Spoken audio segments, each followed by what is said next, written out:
നമസ്കാരം. ആത്മഭാരതത്തിലേക്ക് സ്വാഗതം. ഒരു രാജ്യം ലോകത്തിലെ ഏറ്റവും മികച്ച സാങ്കേതികവിദ്യയുടെ ഉടമ, മറ്റൊരു രാജ്യമാകട്ടെ ലോകത്തിലെ ഏറ്റവും വലിയ യുവജന ശക്തിയുടെ ഉടമ. ഈ രണ്ട് രാജ്യങ്ങൾ ഒന്നിച്ചാൽ എന്ത് സംഭവിക്കും? അടുത്ത കുറച്ച് വർഷങ്ങൾക്കുള്ളിൽ ഇന്ത്യയുടെ ഗ്രാമങ്ങൾ പോലും മാറുമെന്ന് ചിലർ പറയുന്നത് എന്തുകൊണ്ട്? ജപ്പാൻ പ്രധാനമന്ത്രി ഇന്ത്യ സന്ദർശിച്ചപ്പോൾ മോദിയെ വലിയ സഹോദരൻ എന്ന് വിളിച്ചു. മോദിജി അവരെ ചെറിയ സഹോദരി എന്ന് വിളിച്ചു. ഇത് വെറും വികാരമല്ല, ഇതിന് പിന്നിൽ ഒരു വലിയ സാമ്പത്തികവും തന്ത്രപരവുമായ കഥയുണ്ട്. ഇന്ത്യയും ജപ്പാനും തമ്മിലുള്ള ബന്ധം, ഇന്ത്യയും ജപ്പാനും തമ്മിലുള്ള സൗഹൃദം ഇന്നലെയോ ഇന്നോ തുടങ്ങിയതല്ല.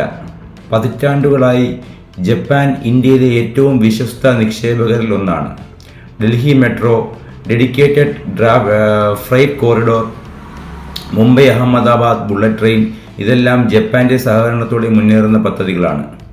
ഈ സന്ദർശനത്തിൽ എന്താണ് തീരുമാനമായത്? ഈ കൂടിക്കാഴ്ചയിൽ ഇന്ത്യയും ജപ്പാനും കൃത്രിമ ബുദ്ധി, ഊർജം, സെമി കണ്ടക്ടർ, പ്രതിരോധ സാങ്കേതിക വിദ്യ, സാമ്പത്തിക സുരക്ഷ, വിതരണ ശൃംഖല എന്നിവയിൽ സഹകരണം കൂടുതൽ ശക്തമാക്കാൻ തീരുമാനിച്ചു. അതോടൊപ്പം അടുത്ത 10 വർഷത്തിനുള്ളിൽ ജപ്പാന് ഇന്ത്യയിലെ നിക്ഷേപം ഗണ്യമായി വർദ്ധിപ്പിക്കാനുള്ള ലക്ഷ്യവും ആവർത്തിച്ചു. ഇവിടെ പലരും ഒരു കാര്യം ശ്രദ്ധിക്കുന്നില്ല.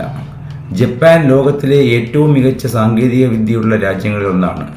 കൃഷി യന്ത്രവൽക്കരണം, സ്മാർട്ട് ഗ്രാമങ്ങൾ, ജലസംരക്ഷണം, റോബോട്ടിക്സ്, ചെറുകിട വ്യവസായങ്ങൾ, വയോജന പരിചരണ സാങ്കേതിക വിദ്യ, ഇതിൽ ജപ്പാന് വലിയ അനുഭവമുണ്ട്.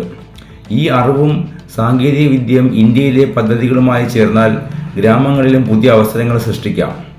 ഇനി എന്തുകൊണ്ടാണ് ജപ്പാൻ ഇന്ത്യയെ തിരഞ്ഞെടുക്കുന്നത്? ഇന്ത്യക്ക് ഇന്ന് ലോകത്തിലെ ഏറ്റവും വലിയ യുവജന ശക്തിയുണ്ട്.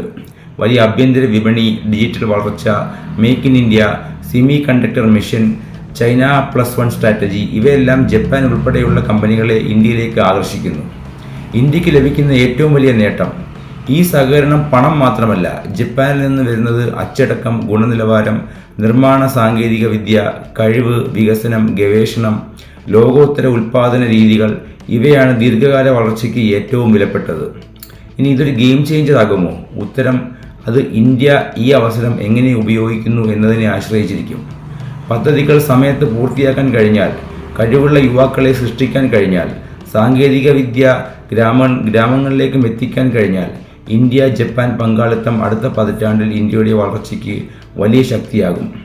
ജപ്പാൻ സാങ്കേതിക വിദ്യ, ഇന്ത്യ യുവജന ശക്തി, ഈ രണ്ട് ശക്തികൾ ഒന്നിക്കുമ്പോൾ ആർക്കാണ് കൂടുതൽ നേട്ടം?